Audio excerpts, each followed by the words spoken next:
হাসিনার এই জুলুম ফ্যাসিবাদের বিরুদ্ধে আমরা সবসময় লেখালেখি করেছি, আমি ব্যক্তিগতভাবে লেখালেখি করেছি।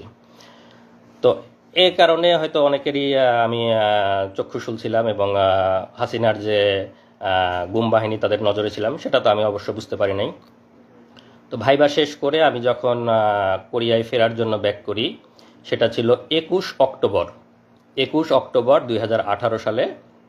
আমি আমার শ্বশুরবাড়ি জামালপুরের ইসলামপুর, সেখান থেকে ট্রেনে করে ঢাকায় আসি। আমার ফ্লাইট ছিল রাত 1টায়। তো আমি ঢাকায় রাত 8টায় পৌঁছাই যাই।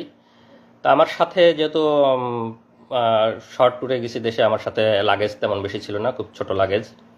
তো ভাবলাম যে রাত 8টায় পৌঁছাই গেছি, আমি একটু বিশ্রাম নিয়ে রাত 10টা-11টার দিকে এয়ারপোর্টে গেলেই হবে।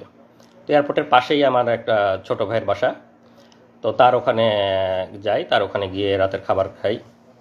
রাতের খাবার খাওয়ার পরে কিছুক্ষণ বিশ্রাম নেওয়ার পরে তারপরে যখন 10টা সাড়ে 10টা বাজে তখন আমি সেখান থেকে রওনা দিই। তার বাসাটা একদম এয়ারপোর্ট সংলগ্ন এলাকায়। তো মাত্র 15 টাকা 20 টাকা রিক্সা ভাড়া দূরত্ব। তো আমি একা একাই গেছি, বাড়ি থেকেও ফ্যামিলির কাউকে নিয়ে যাইনি, যে একা একা তাদেরকে আবার ফেরত আসতে হবে। তা আমার সেই ছোটো ভাই বললো যে ভাই আমি আগাই দিয়ে আসবো নাকি আপনাকে। আমি বললাম থাক, এত রাতে দরকার নাই, তুমি থাকো, আমি একাই যেতে পারবো, কাছে তো আর ভারী লাগেজ টাগেজ নেই। তো আমি লাগেজ নিয়ে, যেহেতু একদম এয়ারপোর্ট সংলগ্ন, আমি রিক্সা নিয়ে এয়ারপোর্টের দিক যাই। তো আপনারা জানেন যে যারা বিদেশে থাকে, যখন দেশে যাতায়াত করে অনেকেই অনেক কিছু দেয়, প্রয়োজনীয় ডকুমেন্ট, অনেক সময় জরুরি মেডিসিন, অনেকের অনেক কিছু দিতে হয়। তো আমাকেও স্বাভাবিকভাবেই 2-1 জন বলছে যে ভাই যাওয়ার সময় আমার এরকম একজন একটা ডকুমেন্ট দিবে, একজন বই দিবে, কিছু ওষুধ নিয়ে আসতে বলছে।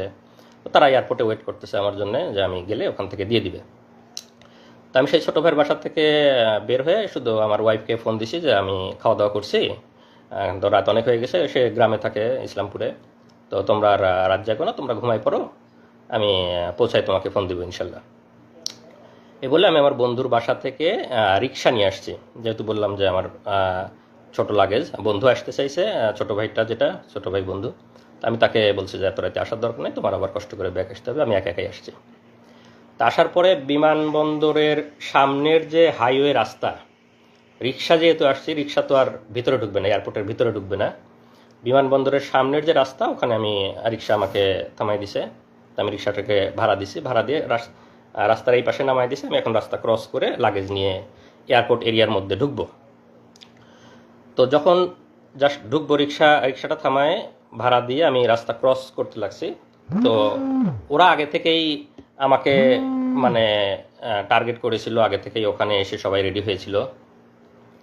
তো পরে আমি যখন পার হতে লাগছি, আমাকে এরকম করে হাত ধরছে একজন, হাত ধরে বলছে এনামুল হক মনি, আপনার রাত 1টায় কোরিয়াতে ফ্লাইট না? তো আমি তো স্বাভাবিকভাবে চিনতে পারিনি, আমি ভাবছি যে আমাকে যারা ডকুমেন্ট দিবে তাদের মনে হয় কেউ, তারা ওয়েট করতেছে আমার জন্যে। তাই আমি বলছি জি, আমি এনামুল হক মনি। তো জি বলার সাথে সাথেই একদম রাস্তার ওখানেই ওদের মাইক্রো সেট করা ছিল, মাইক্রোর একটা দরজা খোলা কার। তো কারের দরজা খোলা, আমাকে এরকম হাত ধরাই আছে, এনামুল হক মনি জিজ্ঞেস করছে, আমি যখন স্বীকার করছি, এরকম ধাক্কা দিয়ে আমাকে গাড়ির মধ্যে ফেলে দিছে। আর ভেতরে 2-3 জন ছিল, ভেতরের 2-3 জন আমাকে এরকম করে ধরে ভিতরে টান দিয়ে ঢুকাই নিছে। তো আমি চিল্লাচ্ছি আপনারা কারা, আমাকে নিয়ে যাচ্ছে, মানে আধা মিনিট থেকে 1 মিনিটের মধ্যে এরকম আমাকে ধরে ভিতরে ধাক্কা দিয়ে ফেলে দিছে, আর ভিতর থেকে কয়েকজন টান দিয়ে ঢুকাই নিছে। তো আমি কথা বলারও খুব বেশি সময় পাইনি, মানে ওখানকার মানুষজন একটু বুঝতেছে। তারপরে সাথে সাথে দরজাটা লাগাই দিল, কারণ দরজা লাগাই দিয়ে 1 মিনিটের মধ্যে আমার চোখ বেঁধে ফেললো, তারপরে পিছনে হাত বেঁধে ফেললো, আর আমার মোবাইল, মানি ব্যাগ, ল্যাপটপ, আমার লাগেজ যা যা ছিল, মোবাইল মানি ব্যাগ পকেট থেকে নিয়ে নিল। যেহেতু আমি ফ্লাই করার জন্য যাচ্ছি, আমার mobile, money bag, laptop, luggage যা যা ছিল সব কিছু নিয়ে নিল। জাস্ট চোখ বেঁধে ফেললো, পিছনে হাত বেঁধে ফেললো, মোবাইল, মানি ব্যাগ, ল্যাপটপ নিয়ে নিল, দরজাটা লাগাই দিয়ে গাড়ি টান। তো স্বাভাবিকভাবেই তো আমি আতঙ্কিত, যে কেউ আতঙ্কিত হবে সেই মুহূর্তে। তো আমি মানে কি হয়েছে, মানে তখন আমি বুঝে উঠতেই সময় লাগতেছে যে কি হচ্ছে। পরে 4-5 মিনিট একটু ওরা নীরব, আমাকে একটু হওয়ার সুযোগ দিচ্ছে। আমি তো জোরে জোরে নিঃশ্বাস নিচ্ছে, আল্লাহর কাছে দোয়া করতেছি, মানে বুঝতেছি যে কি হলো, কিন্তু অনুমান করতে পারতেছি না। হঠাৎ করে তো কিছুক্ষণ পরে এনামুল সাহেব, কি ভয় লাগছে, একজন জিজ্ঞেস করতেছে। তা বললাম যে হ্যাঁ আপনারা কারা, আপনারা আমাকে কি নিয়ে যাচ্ছেন? না ভয় নাই, আমরা তোমাকে কিছু জিজ্ঞাসাবাদের জন্য নিয়ে আসছি। তুমি তো হয়তো বুঝতে পারছো যে আমরা কারা। তো তোমাকে কিছু জিজ্ঞাসাবাদ করব। তোমার তো আবার রাতে ফ্লাইট আছে, তোমাকে আমরা এয়ারপোর্টে ড্রপ করে দিয়ে আসতে হবে। তো আমরা কিছু কথা জিজ্ঞেস করবো, তুমি দ্রুত উত্তর দাও, তাহলে আমরা তোমাকে দ্রুত এয়ারপোর্টে দিয়ে আসতে পারবো। মানে আমাকে পুশ করতেছে যাতে আমি দ্রুত বলি, তারা আমাকে প্রলোভন দেখাচ্ছে। তো বলো, তুমি কোরিয়াতে কি করো? কোরিয়াতে কি করো? সরকার বিরোধী লেখালেখি করো, দেশে কোথায় পড়াশোনা করছো, ছাত্র রাজনীতি করতা, তোমরা সামনে নির্বাচনকে সামনে রেখে কি কি অপপরিকল্পনা করতেছো, আমাদের সরকারকে তোমরা ইয়ে করার চেষ্টা করতেছো, সরকারকে ডিফিট করার চেষ্টা করতেছো, অনলাইনে তোমরা অনেকভাবে চেষ্টা করতেছো, লেখালেখি করতেছো। বলো কি কি করতা ছাত্র জীবনে, কোরিয়াতে কি কি করো, এগুলো বলো। আর আমার মোবাইল তো ওদের কাছে, আমার ফেসবুক মেসেঞ্জার, তারপরে জিমেইল, যত চ্যাটই আছে সবগুলো ঘাটতেছে, কন্ট্যাক্ট লিস্ট, কল লিস্ট ঘাটতেছে, আমাকে জিজ্ঞাসাবাদ করতেছে। তা আমি আমার স্টুডেন্ট লাইফ থেকে বলতেছি যে আমি এরকম বাংলাদেশ কৃষি বিশ্ববিদ্যালয়ে পড়তাম, আমি ভেটেরিনারিতে অনার্স করছি, মাইক্রোবায়োলজিতে মাস্টার্স করছি, তারপরে আমি কোরিয়াতে আসছি, আমি পিএইচডি করছি, পিএইচডি শেষে আসছিলাম। আমি আমার মতো করে আমার ছাত্র জীবন, আমার সব কিছু বর্ণনা, না আরও কিছু আছে, আরও কিছু আছে, আরও বলো, মানে পুশ করতেছে এরকম।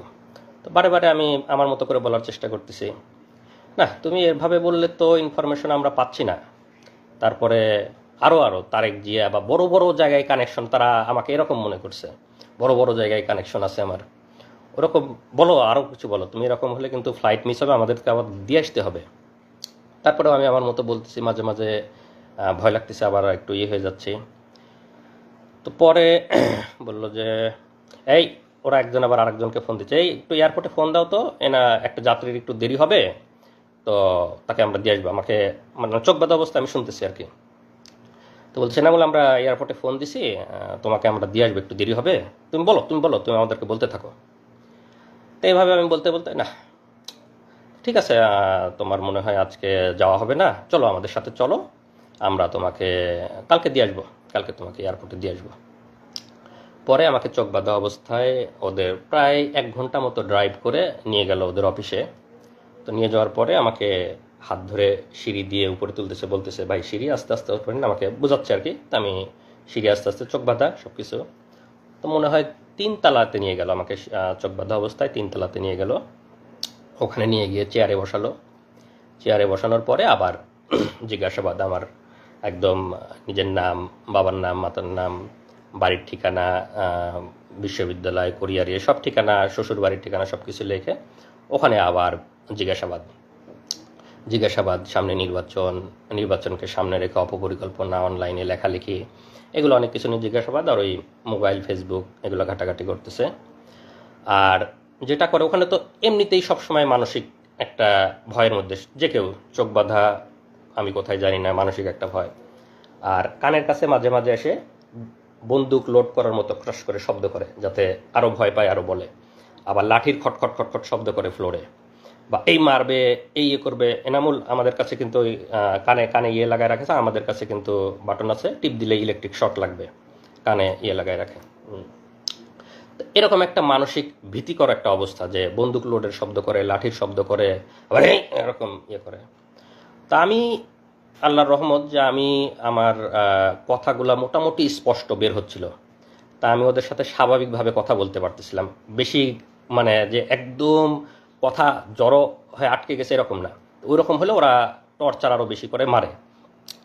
তো আমাকে সেরকম আর ইয়ে করতে হবে, আমাকে জিজ্ঞাসাবাদ করতেছে, আমি বলতেছি আমার মোবাইল, ইমেইল, চ্যাট বক্স সব কিছু ঘাটতেছে, এবং তারা ভাবতেছে আমি খুব শীর্ষ পর্যায়ের নেতা, শীর্ষ পর্যায়ের কানেকশন আছে, এগুলা বের করার চেষ্টা করতেছে, কিন্তু সেরকম কোনো কিছু ওরাই পাচ্ছে না।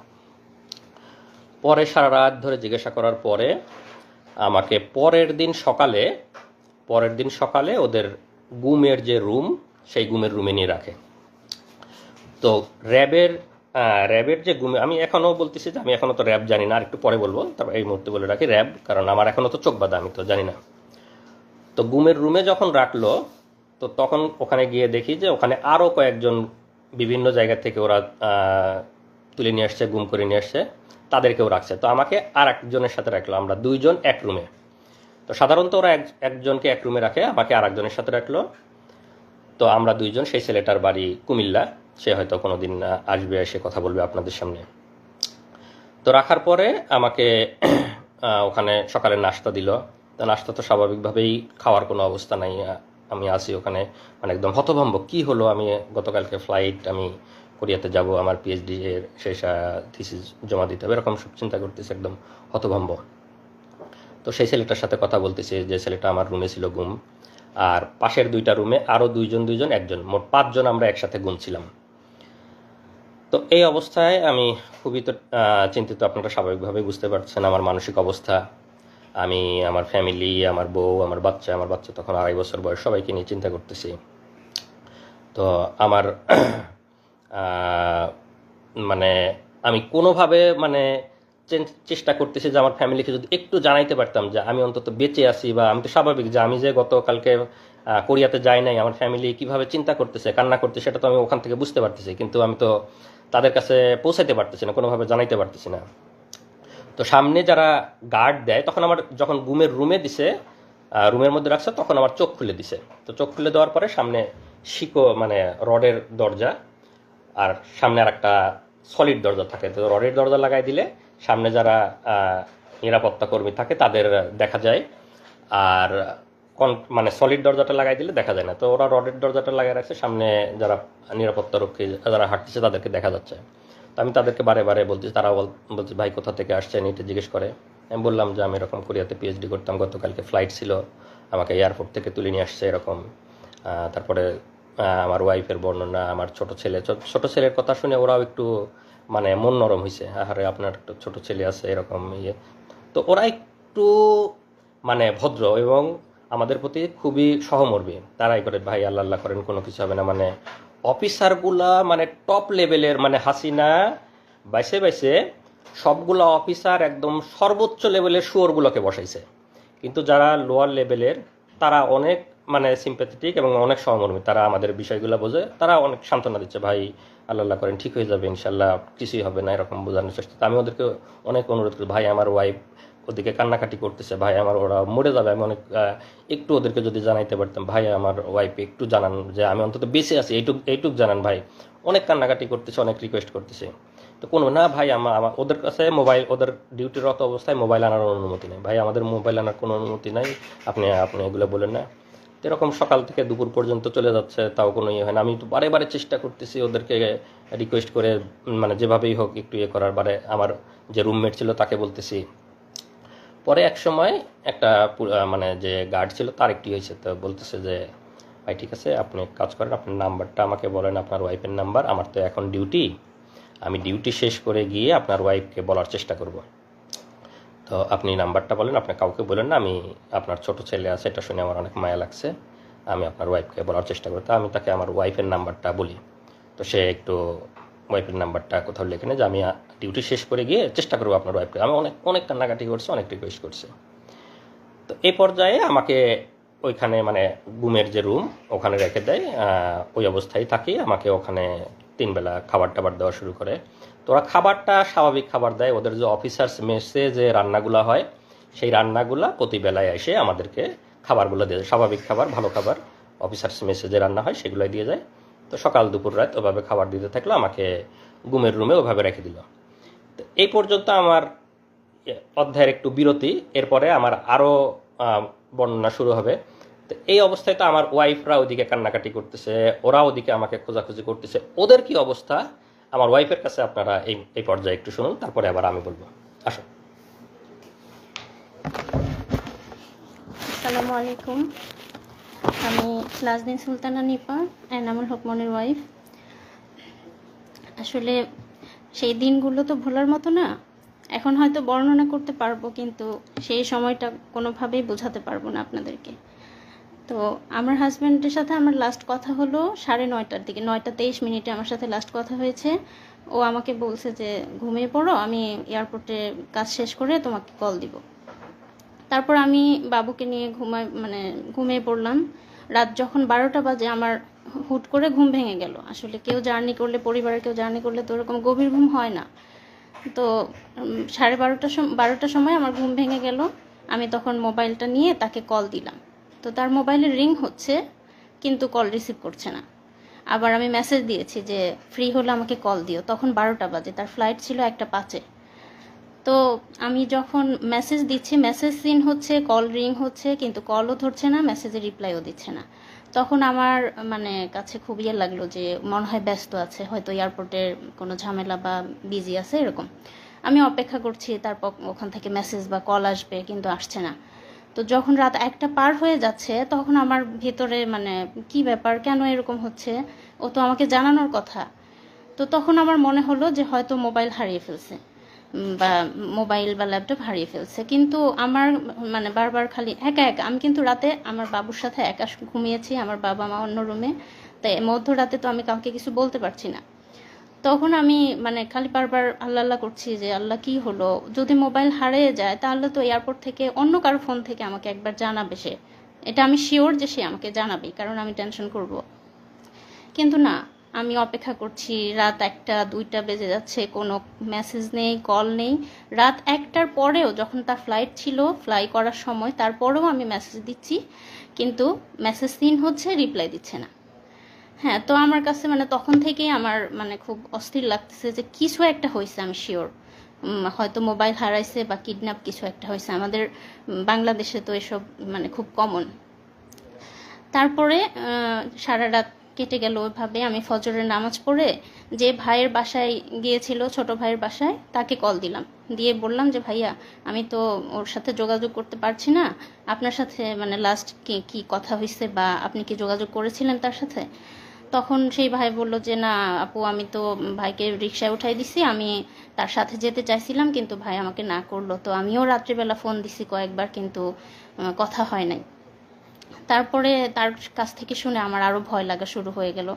তখন আমি আমার যা বাংলাদেশ কৃষি বিশ্ববিদ্যালয়ের প্রফেসর ডক্টর মার্জিয়া রহমান, তাকে কল দিলাম, ভাবিকে কল দিয়ে বললাম যে ভাবি এরকম রাতে কোনো যোগাযোগ হয়নি, সকালবেলাও কোনো ইয়ে পাচ্ছি না। তো সকালবেলা আর ভাবি মানে প্রথমে বলতেছে আমাকে যে ও তো খুব মন ভোলা, মনে হয় ফোন টোন হারিয়ে গেছে, তুমি চিন্তা করো না, ও ল্যান্ড করে কল দিবে ইনশাল্লাহ। তো তারপরেও মানে আমার মনের মধ্যে তো ধুকপুকুনি যায় না। আমি সেই ভাইয়ের বাসা যেহেতু এয়ারপোর্টের একদম সামনে, আমি ওনাকে রিকোয়েস্ট করলাম যে ভাই আপনি একটু এয়ারপোর্টে যেয়ে, এই আমার হাজব্যান্ডের পাসপোর্টের ছবি ছিল আমার কাছে, যেহেতু আমিও কোরিয়াতে যাওয়া আসা করতাম, তো তার ডকুমেন্ট আমার কাছে ছিল। তখন আমি ওই ভাইকে তার পাসপোর্টের ছবি দিলাম যে এই নাম্বার মানে এই নাম্বারের পাসপোর্ট হোল্ডার ঢুকেছে কিনা এয়ারপোর্টে একটু খোঁজ নেবেন। তো সেই ভাই তখন সকাল 7টার সময় এয়ারপোর্টে যায়, সেই নাম্বার দিয়ে খোঁজ নেয় এবং তারা বলে যে না, এই লোক এয়ারপোর্টে ঢোকে নাই। তখন সকাল 7টা বাজে। তখন হলো আমি আমার ভাবিকে আবার কল দিয়ে বললাম ভাবি এই অবস্থা, ও তো এয়ারপোর্টে ঢোকে নাই, আমি এরকম নিউজ পেলাম। তখন ভাবি বলল ঠিক আছে, আমিও তুমি ছবিটা পাঠাও পাসপোর্টের, আমিও খোঁজ নিচ্ছি, আমার অনেক স্টুডেন্ট আছে ওখানে। তারপর ভাবিও খোঁজ নিল এবং ভাবিও সেম উত্তর পেল। তারপর সবার টেনশন শুরু হয়ে গেল, তাহলে কোথায় গেল, কি হলো? তখন মানে ভাইয়া ভাবি মানে আমি প্রথম জানাইছি আমাদের পরিবারে, আমার ভাসুর এবং যাকে, বাকিরা তো টেনশন করবে। তখন মানে ভাইয়া ভাবি তাদের মতো করে খোঁজ নিতে লাগলো এবং এরপরেও মানে কোনো খোঁজ নাই। এদিকে মানে আমি বারবার শুধু ফোন টিপতেছি, আমার বাচ্চা খাচ্ছে না, আমার স্কুলে যাওয়ার সময় হয়েছে, আমি কোনো টাইম কয়টা বাজে আমি কিছুই জানি না। আমার মা হঠাৎ করে এসে বলতেছে স্কুলে যাবে না, এখনও তো খাইলে না, কখন যাবা? তখন আমি ঘড়ি দেখি যে 9:30 বাজে। ঠিক আছে, তো পরে আমি তখন প্রথম আমার মাকে বললাম যে আমি তো সাফওয়ানের আব্বুর সাথে কোনো যোগাযোগ করতে পারছি না। আমি প্রাইমারি স্কুলে জব করতাম, আমার নিজের স্কুল, আমার এলাকার।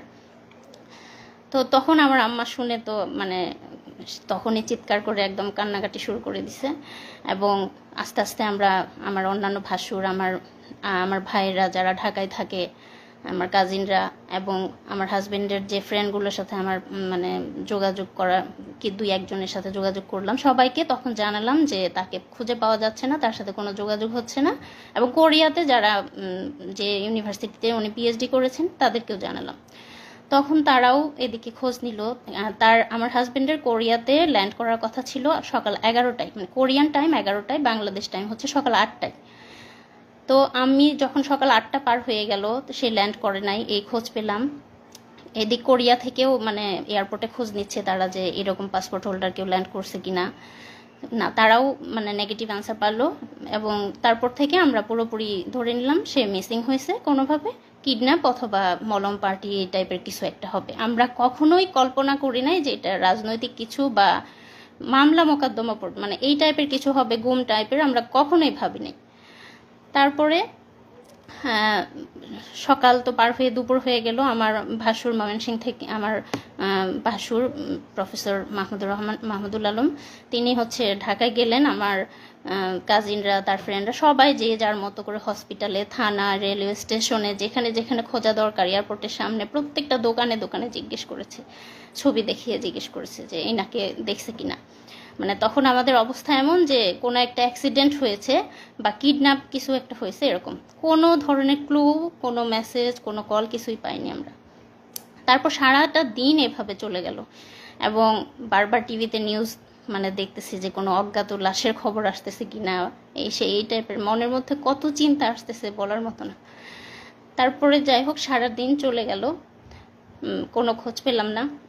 রাত পার হয়ে গেল, 22 তারিখ দিবাগত রাত, মানে রাত যখন 12টা বাজে, মানে 23 তারিখ শুরু হলো, রাত 12টার সময় আমার হাজবেন্ডের নাম্বার থেকে আমার মোবাইলে কল আসলো। আমার মোবাইলটা যেহেতু ওরা নিয়ে নিছে, আমাকে যখন কিডন্যাপ করছে, গুম করছে, তখনই তো আমার মোবাইল ল্যাপটপ নিয়ে নিছে। আমার মোবাইল তো ওদের কাছে, আমার মোবাইল থেকে ওকে কল দিছে। হ্যাঁ, আমাকে কল দেওয়ার পরে মানে তারা বলতেছে যে আপনি কি এনামুল হক মনির ওয়াইফ?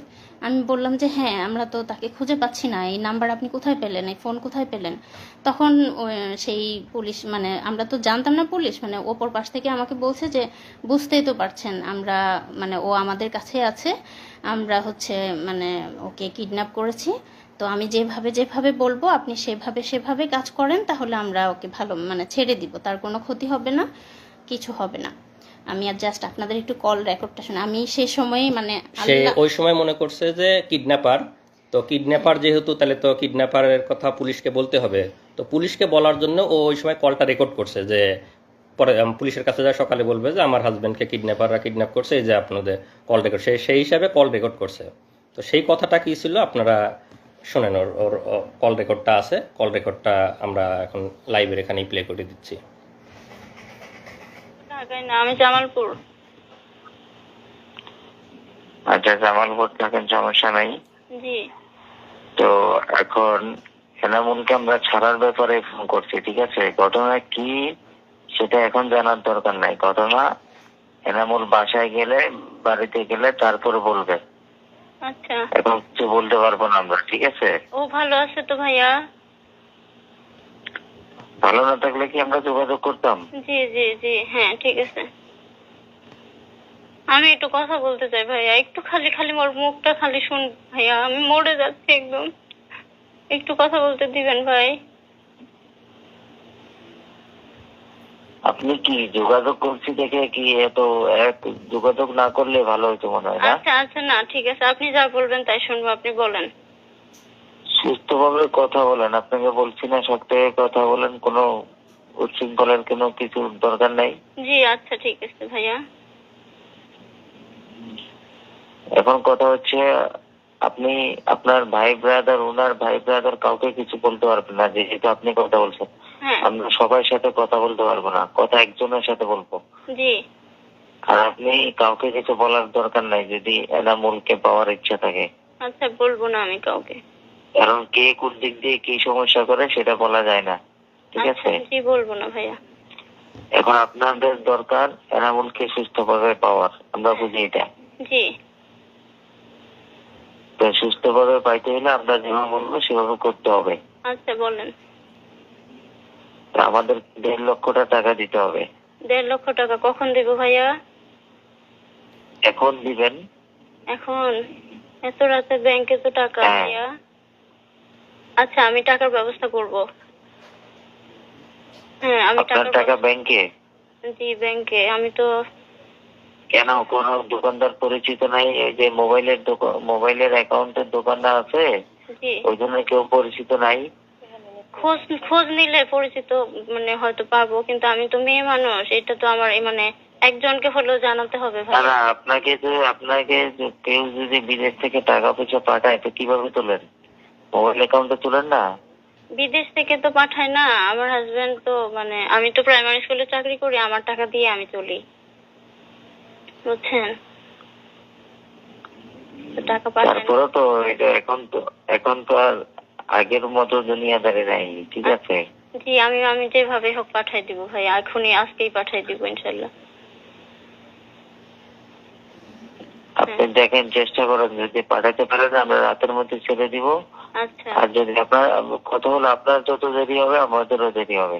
না আমরা পাঠাই দিব ভাই রাতের আর মধ্যে। যদি কাউকে কিছু বলেন, কারোর সাথে পরামর্শ করেন, সবাই কিন্তু পরামর্শ নেগেটিভ দিবে, কেউ কিন্তু না, সুস্থভাবে আমি এনামুল একজনকে ফিরে জানাই, আসে কিছু আমার বলবে না। একটা ভাই আছে, আমি আমার ভাইকে, আমার ভাই ইসলামপুরেই থাকে, আপনি কথা বলছেন মনে হয় তার সাথে, আমি ওনাকে জানাই, উনি টাকার ব্যবস্থা করে দিবে, ওনার পরিচিত বিকাশের লোক আছে।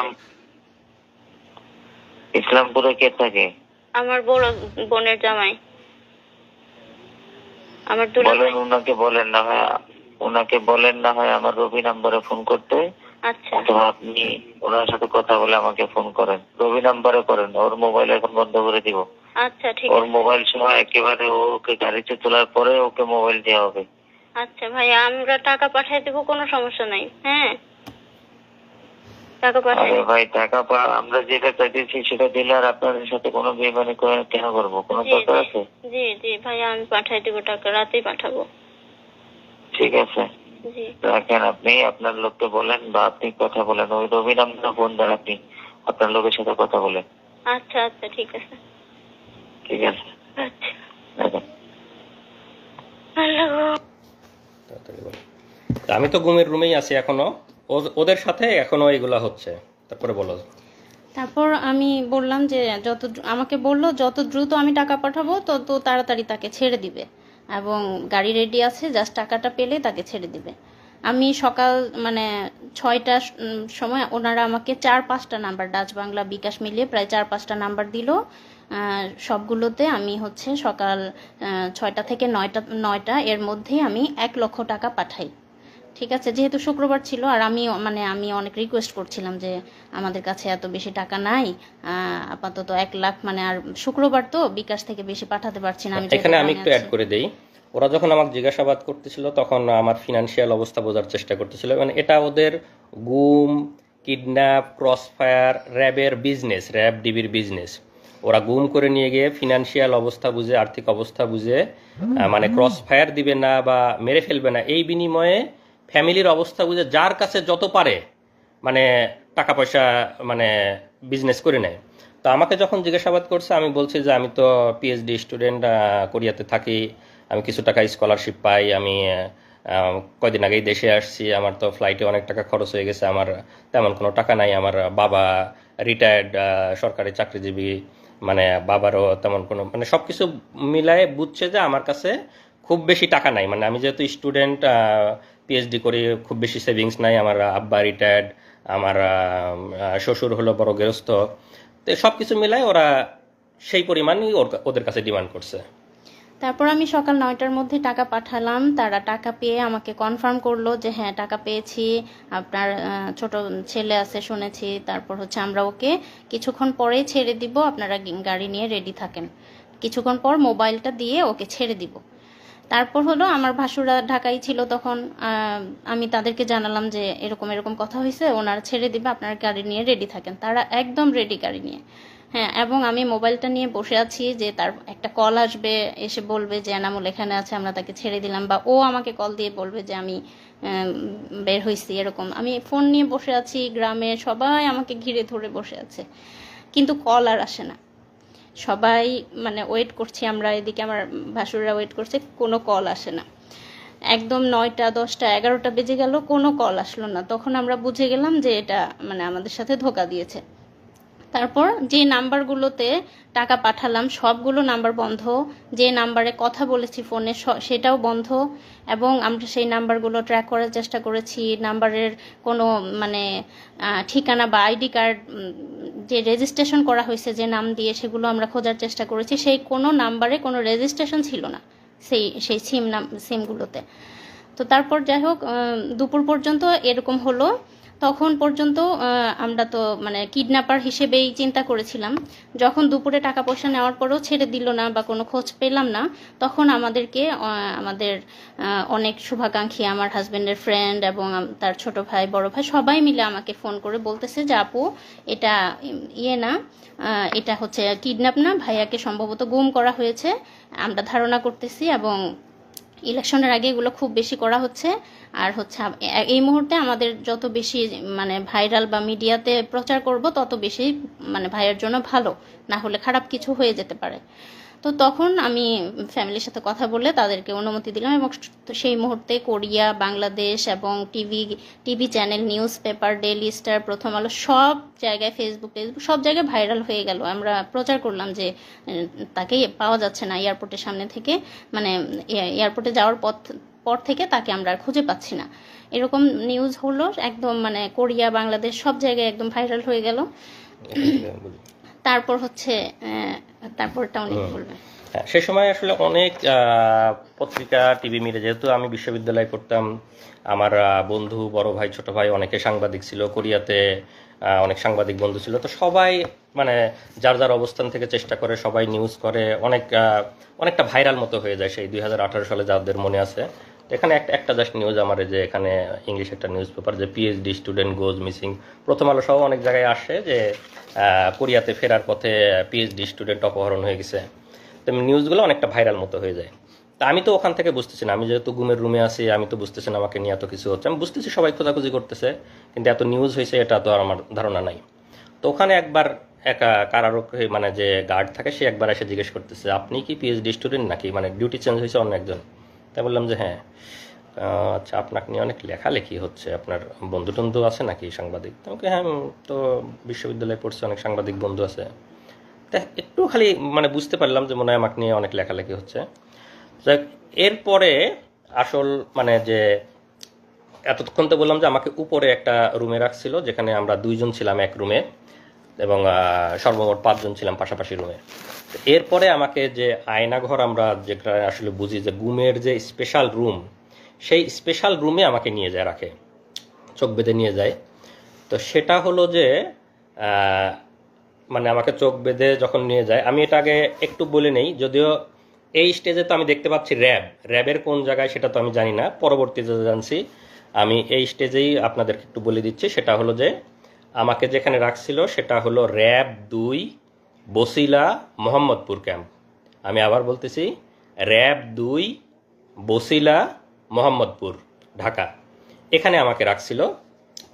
তো সেখানে আমাকে চোখ বাঁধে যখন নিয়ে যাওয়ার পরে, আপনারা যদি সাংবাদিক বা যারা আছেন, যারা মানবাধিকার কর্মী আছেন, তারা যাবেন, তারা দেখবেন র্যাব 2 এর বসিলা মোহাম্মদপুর ক্যাম্পে যদি আপনারা দরজা দিয়ে ঢুকে ডান পাশের যে বিল্ডিংটা, স্বাভাবিকভাবে দেখে মনে হবে একটা স্বাভাবিক বিল্ডিং, একতলা কি দোতলা বিল্ডিং, একটা গেট দিয়ে ঢুকে ডান পাশের বিল্ডিংটা। তো সেই বিল্ডিংয়ে আমাকে তখন ওই রুম থেকে চোখ বেঁধে নিয়ে গেল একটা টয়লেটের মধ্যে দিয়ে, দরজা আছে, দরজা দিয়ে সম্ভবত আন্ডারগ্রাউন্ডে নিয়ে গেল।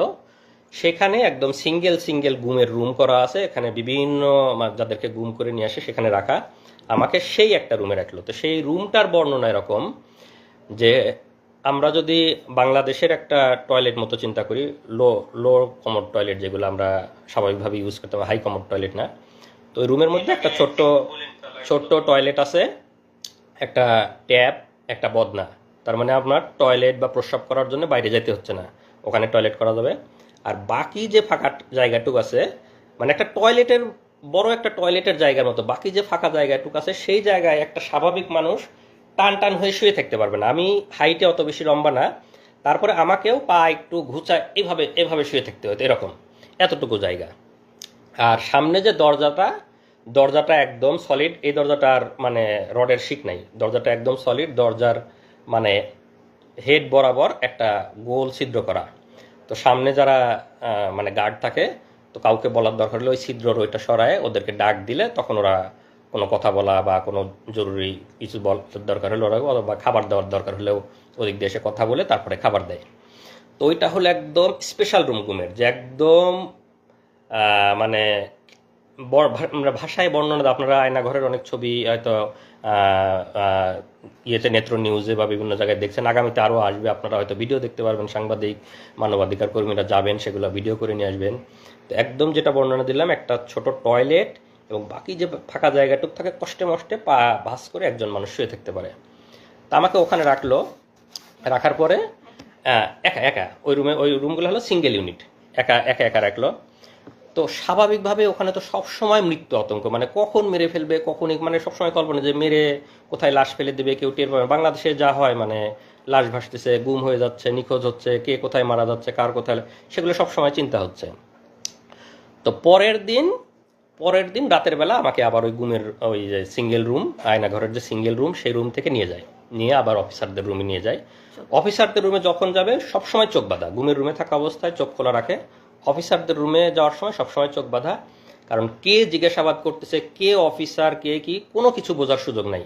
তারা বাংলাদেশি না ভিনদেশি তাও বোঝার সুযোগ নাই। এবং আমার কাছে যথেষ্ট সন্দেহ হয়েছে যে তাদের মধ্যে কিছু ভারতীয় মানে বা এদের থাকতে পারে, এবং এদের জিজ্ঞাসাবাদ, এদের টেকনোলজি, মোবাইল সার্চিং, এগুলো এত ইন্টেলেকচুয়াল, এত দক্ষ, আমার কাছে মনে হয় না যে বাংলাদেশিরা এত দক্ষ হতে পারে। তাদের মধ্যে দুই একজন মানে ভারতীয় রয়ের গুপ্তচর থাকা অসম্ভব কিছু না, আমার কাছে মনে হয়েছে। কলকাতার হ্যাঁ, বা এবং ভাষাটাও সবসময় একদম পিওর বাংলা মনে হয় নাই, কয়েকজন কথা বলতেছিল।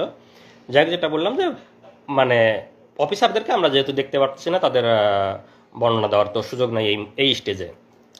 তো সেখানে এরা রাতভর আবার আমাকে জিজ্ঞাসাবাদ করে, এবং সেদিন মানে ফিজিক্যাল টর্চার করে নাই, ভয়াবহ মানসিক টর্চার করছে। যেটা বললাম যে বন্দুকের গুলির শব্দ, লাঠির শব্দ, মানে কানে ইলেকট্রিক শক দেওয়ার মতো শব্দ, ভয়াবহ মানসিক টর্চার করে। এবং আমাকে প্রায় হয়তো আনুমানিক রাত 12টার দিকে আবার এনে গুমের রুমে রেখে দেয়। তো সেই দিন আমি মানে মোটামুটি এমনিতে অনেক আতঙ্ক ভয়, সেদিন মনে হলো যে আজকে মনে হয় খারাপ কিছু করতে পারবো। ওদের জিজ্ঞাসাবাদের ধরন বা সব কিছু মিলায় খুব মানে ভীতিকর একটা অবস্থা।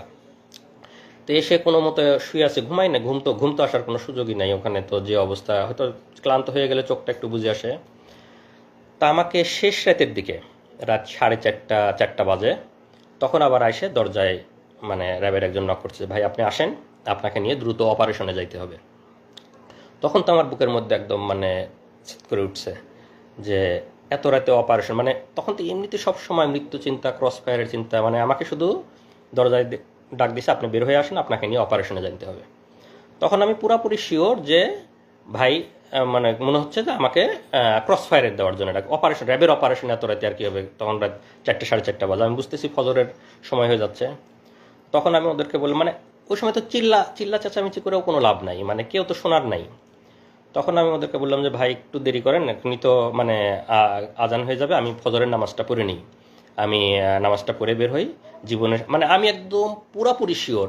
আমি এখন হয়তো বলতে বলতে আমাদের অশ্রু শুকাই গেছে, মানে প্রথম প্রথম যখন বলতাম আমি কান্নাকাটি করতাম আমার ওয়াইফের কাছে, সবার কাছে যখন বর্ণনা করছি, এখন বলতে বলতে মানে আমার অশ্রু শুকাই গেছে, হয়তো বা সেই এক্সপ্রেশনটা আসতেছে না যে মানে প্রথম দিকের আমার কি অবস্থা ছিল।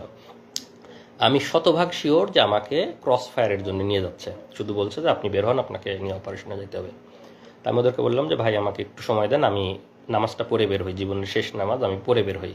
আমি একদম মানে চিল্লা চেঁচামেচি করতেছি, চিল্লা চেঁচামেচি করে তো কেউ শোনার নাই। তো পরে আমি সুন্দর করে অজু করছি, অজু করে যখন টয়লেটে নিয়ে গেছে, ওরা চোখ বেঁধে হাত ধরে ধরে নিয়ে যায়। ওখানে গিয়ে আমি একটা খোয়া পাইছি, আমাদের যে খোয়া থাকে, তো খোয়াতে আমি টয়লেটের দেয়ালে মানে একটা নাম্বার লিখে, মানে আমার ওয়াইফের নাম্বারটা লিখে আসছি। মানে আমার কাছে মনে হচ্ছে যে আমাকে তো ক্রস ফায়ার দিয়ে দেবে, আমার ওয়াইফ বা আমার ফ্যামিলি মেম্বার কেউ কোনোদিন জানতেও পারবে না আমি কোথায় ছিলাম, কিভাবে মারা গেছি। যদি কেউ কোনোদিন পরবর্তীতে গুম হয়ে এই টয়লেটে আসে, এই নাম্বারটা যদি দেখে, তাহলে হয়তো সে একটু বুঝতে পারবে, তাহলে হয়তো সে আমার ওয়াইফকে হয়তো একদিন ফোন দিয়ে যায়, এই নাম্বারটা ওখানে পাইছিলাম, আপনি কি আপনার এই নাম্বারটা আমি টয়লেটে পাইছি। এরকম মনে হচ্ছে যে কোনোভাবে যদি একটু জানাইতে পারতাম তাদেরকে যে আমাকে আজকে মেরে ফেলতে যাবে, বা এরকম ফিলিংস। তা আমাকে বলে যে ভাই তাড়াতাড়ি করেন, আপনি তাড়াতাড়ি নামাজ পড়েন, আপনি তাড়াতাড়ি নিয়ে যেতে হবে, স্যাররা ওয়েট করতেছে। তা আমি অজু করে একদম ফজরের নামাজটা পড়লাম। আমার মানে সেই শেষ নামাজের যে কি ফিলিংস, এটা আমি মানে ভাষায় প্রকাশ করতে পারবো না। আমি একদম কনফার্ম আমাকে ক্রস ফায়ারে নিয়ে যাচ্ছে, এটা আমার জীবনের শেষ নামাজ। সেই নামাজের যে কি মানে ফিলিংস, সেটা আমার মানে এই মুহূর্তে বলার ভাষা নাই। নামাজ পড়ে আল্লাহর কাছে একদম অঝোরে কান্নাকাটি করে আল্লাহর কাছ থেকে জীবনের যত গুনাহ আছে সব মাপ চেয়ে একদম বিদায় নিয়ে যাচ্ছি, যে আল্লাহ তুমি আমার সব গুনাহ মাফ করে দিয়ে আমার বউ বাচ্চাকে দেখে রাখো। মানে একদম মৃত্যু পথযাত্রী মানুষের দোয়া যা হয়, আমি একদম দোয়া করে নামাজ পড়ে বের হলাম। আমাকে চোখ বেঁধে নিয়ে বের হলো। বের হওয়ার পরে আমি দেখলাম যে 3টা গাড়ি সাজানো, র্যাবের 3টা গাড়ি, সামনে মাঝখানে পিছনে।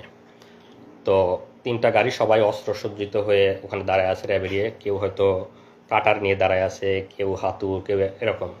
তা আমার কাছে মনে হচ্ছে যে আমাকে ক্রস ফায়ার দিয়ে মারবে, যে কাটারগুলো দিয়ে হাত পা এগুলো কাটবে, মানে অঙ্গ প্রত্যঙ্গ বিচ্ছিন্ন করে করে ফেলবে, মানে বিভিন্ন রকমের অস্ত্র নিয়ে দাঁড়ায়, স্বাভাবিকভাবে ভীতিকর। আমাকে চোখটা এমনি বাইদে, ওখানে একটু দেখার মানে চোখটা খোলা ছিল জন্য সবগুলো দেখছি। আমাকে চোখ বাইদে মাঝখানের গাড়িতে তুললো, ওরা সামনের গাড়ি পিছনের গাড়ি, মাঝখানের গাড়িতে আরও কিছু উঠলো, আমাকে নিয়ে গাড়ি নিয়ে টান দিল। এটা হলো হয়তো ভোর 5টা মতো বা 4:30 থেকে 5টা আনুমানিক আর কি। তো গাড়ি চলতেছে চলতেছে, আমি একদম অঝোরে শুধু আল্লাহর কাছে হাত তুলে দোয়া করতেছি, মানে জীবনের শেষ মুহূর্তের যত মাপ চেয়ে নেওয়া, জীবনের শেষ মুহূর্তের যত দোয়া আল্লাহর কাছে করতেছে। আর পাশের যারা আছে তারা সান্ত্বনা দিচ্ছে, ভাই কান্না করেন না, আল্লাহ আল্লাহ আল্লাহ শিখ করি, তারা তখনও সান্ত্বনা দিচ্ছে। আর আমি অজোরে আল্লাহর কাছে শুধু দোয়া করে যাচ্ছে এরকম। আমি তো জানি যে আমাকে ক্রস ফায়ারে নিয়ে যাচ্ছে, শেষ মুহূর্তে যত আল্লাহর কাছে মাপ চেয়ে নেওয়া যায়। তো এইভাবে প্রায় 1 ঘন্টা মতো গাড়িটা চললো। চলার পরে কোথায় যেন থামলো। তো আমার যেহেতু চোখ বাঁধা, আমি তো বুঝতে পারতেছি না কোথায় থামলো। তো গাড়ি থামানোর পরে ওরা মনে হলো যে 10-15 মিনিট কোথায় যেন গেছে আশেপাশে, মানে আমার সাথে 2-1জন রেখে বাকিরা কোথায় যেন গেল 10-15 মিনিট। তো 10-15 মিনিট পরে এসে আমাকে গাড়ি থেকে নামানোর পরে তো তখন আমাকে যেহেতু এয়ারপোর্ট থেকে তুলে নিয়ে গেছিলো, আমার লাগেজ, আমার ল্যাপটপের ব্যাগ সব কিছু আমার হাতে, আমার লাগেজটা ধরাই দিল, কাঁধে ল্যাপটপের ব্যাগটা দিল, আমার মোবাইলটা দেয় নাই, মোবাইলটা দিলে যদি কোথায় কল দেই। তো ওই সময় আমার চোখটা খুলে দিল। চোখ যখন খুলে দিল তখন আমি দেখি আমাকে নামাই দিছে বিমানবন্দর স্টেশন, এয়ারপোর্টের অপোজিটে যে বিমানবন্দর স্টেশনের সামনে নামাই দিছে।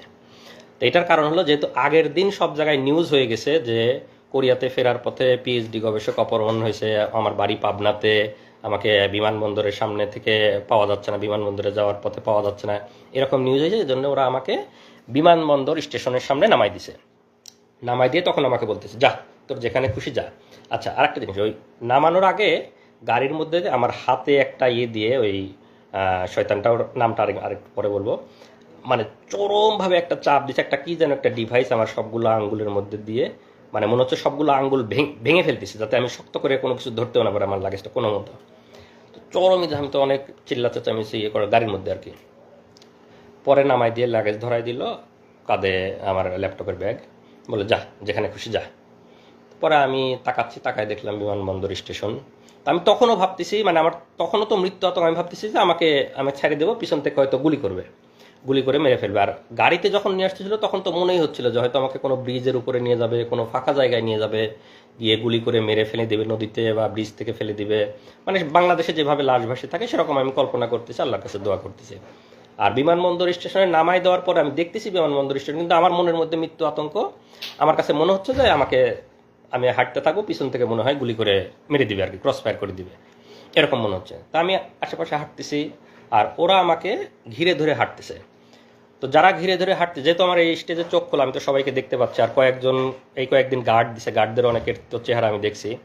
তো সেই গার্ডদের অনেকের র্যাবের ড্রেস পরা, অনেকের ড্রেস ছাড়া, তো সব রকমই আছে।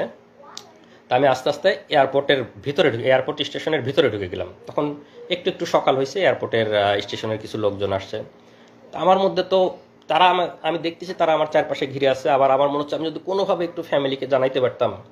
তো আমি ওখানে গিয়ে 1-2জনকে একটু রিকোয়েস্ট করলাম, ভাই একটু মোবাইলটা দেওয়া যাবে, আমি একটু বাড়িতে কল দেবো। তো ওরা হয়তো আমার পিছন থেকে সিগন্যাল দিচ্ছে, খবরদার দেওয়া যাবে না। তো লোকজন না করলো যে না দেওয়া যাবে না, হ্যাঁ মোবাইল দিতে পারবো না। তো 2জনকে আমি রিকোয়েস্ট করছি, ভাই প্লিজ আমাকে একটু মোবাইলটা দেন, আমি একটু আমার বাড়িতে কল দিব। মানে ওরা দেখতেছি, আমি ওদেরকে দেখতেছি, কিন্তু তারপর আমি রিকোয়েস্ট করতেছি। তো ওদের হয়তো সিগন্যাল পায়, সে আর দেয় নেই। তো আমি স্টেশনে আরেকটু হাঁটতেই যে আমাকে প্রথমে হাত ধরে তুলে নিয়ে গেছিল, ওর নামটা আরেকটু পরে বলবো, যেহেতু এখনো পর্যন্ত আমি তো জানি না সে কে, তো যখন জানবো তখনই বলবো। সে যে আমাকে বিমানবন্দরে হাত ধরে তুলে নিয়ে গেছিল, যে শুয়োরটা, সেই এসে আবার আমার হাত ধরলো। হাত ধরে বলতেছে, এই আপনার নামে গোপন রিপোর্ট আছে, আপনারা সরকার বিরোধী লেখালেখি করেন, আপনারা সামনে নির্বাচনকে সামনে রেখে অপপরিকল্পনা করতেছেন। তো তো আপনাকে আমরা অ্যারেস্ট করতে আসছি, আমাদের কাছে গোপন রিপোর্ট ছিল যে আপনি এই মুহূর্তে এয়ারপোর্ট স্টেশনে আসবেন। আর ওই যে আমাকে গাড়িতে 10-15 মিনিট রেখে ওরা কোথায় যেন গেছিলো, ওরা গিয়ে একটা ট্রেনের টিকিট কেটে নিয়ে আসছে। ট্রেনের টিকিট কেটে আমার ল্যাপটপের ব্যাগের মধ্যে ঢুকাই দিছে যে আমি এইমাত্র পাবনার ঈশ্বরদী থেকে ট্রেনে করে এসে বিমানবন্দর স্টেশনে নামলাম। যেহেতু আগের দিন মানে সব সংবাদ মাধ্যমে নিউজ হয়ে গেছে যে আমার বাড়ি পাবনাতে, আমি বিমানবন্দর থেকে উধাও হয়ে গেছি। তো ওরা ট্রেনের টিকিট কেটে দিয়েছে যে আমি ট্রেনে করে পাবনা ঈশ্বরদী থেকে এয়ারপোর্ট স্টেশনে এসে নামলাম। তো আমাকে ধরার পরে আপনার নামে রিপোর্ট আছে, আমার ল্যাপটপের ব্যাগ থেকে ট্রেনের টিকিটটা বের করলো। বের করে ওদেরই কিছু লোকজন সেট করা আছে এয়ারপোর্টের ওখানে, স্টেশনের ওখানেই। তো তাদেরকে দেখাচ্ছে, এই যে দেখেন ভাই, ওদের ট্রেনের টিকিট দেখাচ্ছে এরকম, যে দেখেন ট্রেনের টিকিট, আমাদের কাছে গোপন তথ্য ছিল, এই এখন ঈশ্বরদী থেকে এখানে আসবে, সেই গোপন তথ্যের ভিত্তিতে আমরা ওকে ধরতে আসছি, তো আপনারা সাক্ষী থাকলেন না। এইটা হলো আমার ট্রেনের টিকিট, কারণ আমি যে জামালপুর থেকে ইসলামপুর থেকে গেছিলাম তারিখ সহ, এটা আমার ট্রেনের টিকিট, যে আমি বিমানবন্দরে 3 দিন আগে গেছিলাম, এটা আমার ট্রেনের টিকিট। আর ওরা একটা ট্রেনের টিকিট কেটে ওই সময় আমার ব্যাগের মধ্যে ঢোকাই দিছিল। তো ঢোকাই দিয়ে লোকজনকে দেখালো যে ট্রেনের টিকিট আপনারা সাক্ষী থাকলেন, ও এখন ঈশ্বরদী থেকে আসছে, এই সময় আমরা ওকে ধরে নিয়ে যাচ্ছি। তো কয়েকজন সাক্ষী রাখতে হয় ওখানে, ওদেরই 2-1 পানের দোকানদার বা আশেপাশে যারা, এই যে আপনাদের নাম দাম লিখে নিয়ে গেলাম, আপনারা সাক্ষী। হ্যাঁ, সাবিনা কনফেকশনারি, বিমানবন্দর স্টেশনে একটা সাবিনা এখনো আছে কিনা জানি না। তো ওইখান থেকে আমাকে ওদের 2-1 সাক্ষী লিখিত রাখলো। আর ওখানে লোকজন আবার ওদেরই লোকজন নাটক সাজাচ্ছে, ওরা দেখাচ্ছে যে ওই মোবাইল বের করে, এই যে দেখেন ভাই ফেসবুকে এরা বিভিন্ন সরকার বিরোধী লেখালেখি করে, যে ফেসবুকে আপনারা দেখেন এরা বিভিন্ন গুজব ছড়ায়, মানে সরকার বিরোধী অপপ্রচার করে, এরকম মানে লোকজনকে বলতেছে। আর লোকজন অনেকে আগে আসে, হায় রে সরকার এত উন্নয়ন করে তারপরেও ছেলেরা সরকারের বিরুদ্ধে লেখে, এরকম 2-1 বলতেছে। তা আমি ওদেরকে আবার আপনারা ওদের লোক, আপনারা যান, আপনারা মানে ওদের এখানে নাটক করতেছেন, আমি ওদেরকে চিল্লাপাল্লা করতেছি। যখন আমাকে বলতেছে যে আপনার নামে রিপোর্ট আছে, আপনাকে আমরা ধরতে আসছি, আমি তখন চিল্লাপাল্লা করছে যে আমাকে মানে গ্রেপ্তার করতে আসছেন, মানে আমি তো 3 দিন আপনাদের ওখানে ঘুমছিলাম, এখানে আমাকে এনে নাটক করতেছেন, মানে আমি খুব চিল্লাপাল্লা করছি। আশেপাশের লোকজন অন্তত যাতে জানে যে আমাকে ওরা 3 দিন ধরে ঘুম করে। আমার খালি মনে হচ্ছে কেউ যদি আমার একটু ছবি তুলে মানে নিউজে দেয় বা ফেসবুকে দেয়, অন্তত আমার ফ্যামিলি বা পরিচিত কারো না কারো নজরে আসবে। আমি খুব চিল্লাপাল্লা করি, ভাই আমাকে গুম করে রাখছিল, এরা আমাকে গুম করে রাখছিল, আমাকে ক্রস ফায়ারে দিবে, ভাই আমাকে মারি ফেলবে, কেউ আমার একটু ছবি তোলেন, কেউ একটু ফেসবুকে দেন, আমি এরকম চিল্লাবো। ওরা আমার মুখ চাপে ধরার চেষ্টা করছে, চুপ চুপ চুপ, এরকম মানে 2-1 কিল ঘুষিয়ে দিছে আমাকে। তো ওরা ওদের মতো তাড়াতাড়ি সাক্ষী নিয়ে আমাকে আবার বিমানবন্দর স্টেশন থেকে টেনে ঢেরে বের করে নিয়ে আসতো। আমাকে যখন বের করে নিয়ে আসতো তখনও আমি চিল্লাপাল্লা করতেছি, ভাই কেউ আমার একটা ছবি তোলেন, ভাই কেউ আমার একটা ছবি তোলেন, আমাকে ওরা নিয়ে যাচ্ছে, আমাকে গুম করে রাখছিল, কেউ একটু আমার ছবি তুলে একটু দেন, এরকম আমি বলতেছি। কিন্তু কেউই তো সাহস করে আর মানে মোবাইল বের করে ছবি তুলতে পারতেছে না। তো ওরা নিয়ে এসে বিমানবন্দরের সামনে যে ওদের আবার গাড়ি দাঁড় করায়, আমাকে একটু আগেই তো ওদের গাড়িতে করে নিয়ে আসছে, আবার গাড়িতে করে নিয়ে আবার চোখ বেঁধে ওদের যে ক্যাম্প সেখানেই নিয়ে গেল। তো এই পর্যায়ে নিয়ে গেল, তখন তো সকাল হয়ে গেছে। তো ওখানে যাওয়ার পরে কিছুক্ষণ পরে আমাকে এই প্রথম অফিসারটা তার রুমে নিয়ে গেল, আমাকে ডাক দিয়ে নিয়ে গেল যে আমার সাথে এখন তো যেহেতু মানে হয়ে গেছে, ওখানে নিয়ে যাওয়ার পরে ওরা আবার আমি তো জানি না সংবাদ সম্মেলন, যেহেতু আমি ওদের ওখানে আছি, ওরা জানে, ওরা বলবে যে এই সময় আপনারা জানেন সবাই যে সংবাদ সম্মেলন করলো। ওরা সংবাদ সম্মেলন ডাকে, সব সাংবাদিক ডাকে, সব ওদের, যেহেতু তখন তো দালাল মিডিয়া ছিল, এখন ইনশাল্লাহ মিডিয়া সত্য কথা বলবেন, আপনারা সত্য কথা লিখবেন। তো মিডিয়াতে প্রচার করলো যে সেই কথিত পিএইচডি গবেষক, সে আসলে কোরিয়াতে কোনো পিএইচডি করতো না, তারা সরকার বিরোধী অপপ্রচার করত, সরকার বিরোধী লেখালেখি করত, সে গোপনে আজকে কোরিয়াতে পালাই যেতে লাগছিল, আমরা গোপন তথ্যের ভিত্তিতে বিমানবন্দর স্টেশন থেকে তাকে গ্রেপ্তার করে নিয়ে আসছি। তো এরকম সরকার মানে তাদের মতো করে সাজায় তারা সংবাদ সম্মেলন করে বিভিন্ন মিডিয়াতে দিয়ে দেওয়ার পরে ওখানে আমি তো এগুলো জানি, যেহেতু আমাকে ওখানে রাখছে, তারপরে আমাকে অফিসারটা তার রুমে ডাকলো চোখ খোলা অবস্থা, এই প্রথম। তো তখন যখন আমাকে ডাকছে তখন আমি প্রথমবারের মতো তার মানে রুমে ঢোকার আগে তার নেম প্লেটটা একবার দেখে গেছি যে কে। পরে তো ভিতরে ঢুকে তার সাথে আমার নাম ধাম ইয়েটাগুলো, যে তোমার নামে এখন মামলা দেওয়া হবে, আমরা তোমার নামে ডিজিটাল নিরাপত্তার মামলা দিয়ে তোমাকে করে দিবে, এরকম বলতেছে আর কি। তো যেহেতু নেম প্লেটটা দেখে গেছে, এই সময় আমি বলতেছি যে এই শুয়োরটা হলো আমাকে গুম করা থেকে শুরু করে সব কিছু নিজে হাতে করছে, এবং আমরা বসিলা মোহাম্মদপুর ক্যাম্পে যে 5 জন ছিলাম, 5 জনকে সে নিজে হাতে গুম করছে, এবং পরবর্তীতে আমি জেলে ছিলাম। জেলে থাকা অবস্থায় অনেকের সাথে কথা হয়েছে, তাদেরকেও সে গুম করছে। তা আমি তার ছবিটা আমার কমেন্টে দিয়ে দিব আপনাদের ইয়েতে, তার বিস্তারিত। তার নাম হলো মহিউদ্দিন ফারুকী 2018 সালে র্যাব 2 বসিলা মোহাম্মদপুরে সে ছিল কোম্পানি কমান্ডার। পরবর্তীতে সে ওখান থেকে চলে যায় হলো পুলিশ সদর দপ্তরের সাপ্লাই শাখার এআইজি ছিল। এতটুকু পর্যন্ত তার ইনফরমেশন আমি জানি। এটা হলো মহিউদ্দিন ফারুকীর ছবি। আমরা জাস্ট ছবিটা আপনাদেরকে দেখাচ্ছি, আমি পরবর্তীতে আমার কমেন্টে দিয়ে দেবো বিস্তারিত। এইটা হলো সেই মহিউদ্দিন ফারুকী। এই শোর আমাকে গুম করছে এবং আমার সাথে যারা 5 জন ছিল তাদেরকে নিজ হাতে গুম করছে। মহিউদ্দিন ফারুকী 2018 সালে র্যাব 2 এর কোম্পানি কমান্ডার, পরবর্তীতে পুলিশ সদর দপ্তরে সাপ্লাই শাখার এআইজি ছিল। আপনারা এর লিখে রাখবেন এবং এর ব্যাপারে আপনারা অবশ্যই তো অ্যাকশন নেবেন যারা মানবাধিকার কর্মী এবং যারা আছেন আইন শৃঙ্খলা রক্ষাকারী বাহিনী। তো আমাকে ওই সময় একবার জিজ্ঞাসাবাদ যেহেতু করে, আমি ওর নেম প্লেটে দেখে গেছি। তো পরবর্তীতে ওখান থেকে আমাকে ওখানেই রেখে দেয়, এদিকে সংবাদ সম্মেলন টিয়ে করে আর কি। আর এর ব্যাপারে আরেকটু বলে রাখি, মহিউদ্দিন ফারুকী এরা তো হলো যে আমাদের নামে বিভিন্ন রকম অপবাদ দিয়ে আমাদেরকে মানে কালার করার বা আমাদেরকে অপমানিত করার চেষ্টা করেছে। এই মহিউদ্দিন ফারুকী আপনারা নাম দিয়ে সার্চ দেবেন, মহিউদ্দিন ফারুকী নাম দিলেই দেখবেন এর নামে বিভিন্ন রিপোর্ট আইছে। পুলিশ সদর দপ্তরের সাপ্লাই শাখার এআইজি থাকা অবস্থায় নারী কেলেঙ্কারিতে এক মহিলাকে সে অবিবাহিত মানে বিবাহ বহির্ভূত মহিলাকে নিয়ে এসে সে নিয়মিত তার সাথে শারীরিক সম্পর্ক করত তার অফিসেই।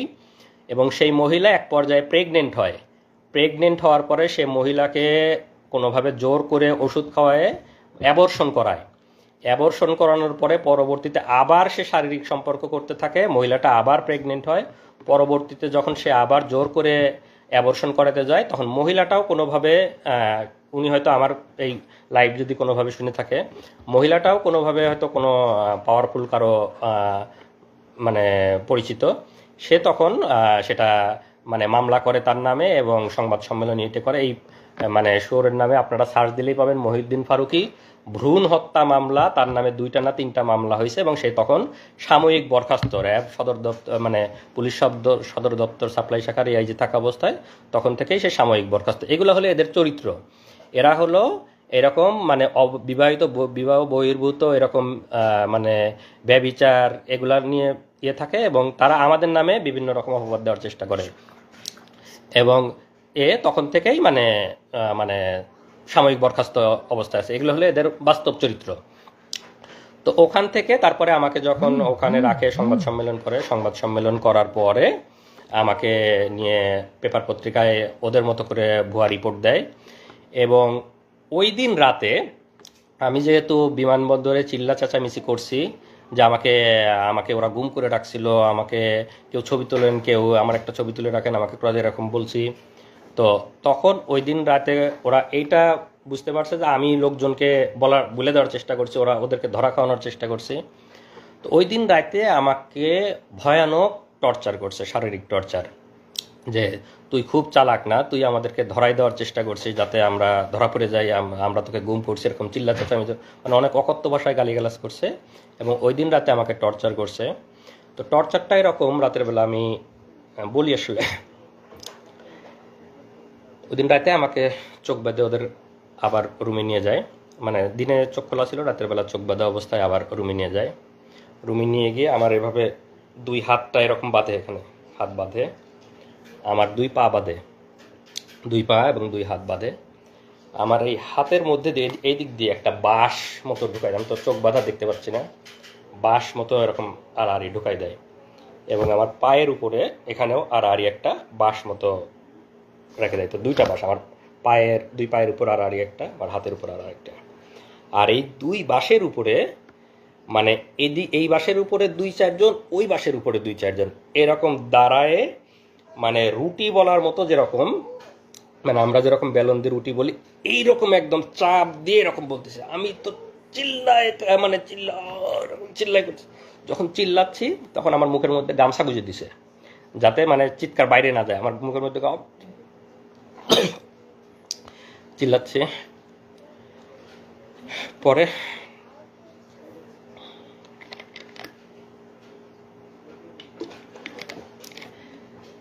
এভাবে প্রায় 15-20 মিনিট আমার উপর ভয়াবহ টর্চার চালায় ওরা। এখনো দাগ আছে। মহিউদ্দিন এই সেই গেঞ্জি, বলতে ভুলে গেছি, এই সেই গেঞ্জি যে গেঞ্জি পরা অবস্থায় আমাকে তুলে নিয়ে গেছিলো, এই গেঞ্জি পরা অবস্থায় ছিলাম, এই গেঞ্জি পরা অবস্থায় আমাকে ওই টর্চার করে, রক্ত এবং ময়লা মিশ্রিত সেই গেঞ্জি। পিঠে দাগ আছে। আমরা 5 বছর সেই গেঞ্জিটা যত্ন করে তুলে রাখছিলাম আজকের দিনের জন্য, যে আজকের এই দিনে আমরা এই গেঞ্জিটা পরে আপনাদের সামনে বলবো। এই সেই গেঞ্জি পরা অবস্থায় আমাকে টর্চার করে, ভয়ানক টর্চার, রক্ত এবং ময়লা এখনো আছে। টর্চার করার পরে পরের দিন সকালে আমাকে থানায় পাঠাবে। আমার নামে এর আগে কোনো মামলা নাই, কোনো রিপোর্ট নাই, কোনো মামলা নাই। এখন তো আমাকে থানায় দিতে গেলে একটা মিথ্যা মামলা দিতে হবে। তখন পরের দিন সকালে ওরা একটা ভুয়া ডিজিটাল নিরাপত্তা, আপনারা জানেন যে ডিজিটাল নিরাপত্তা আইনের অবস্থা, আমরা সবাই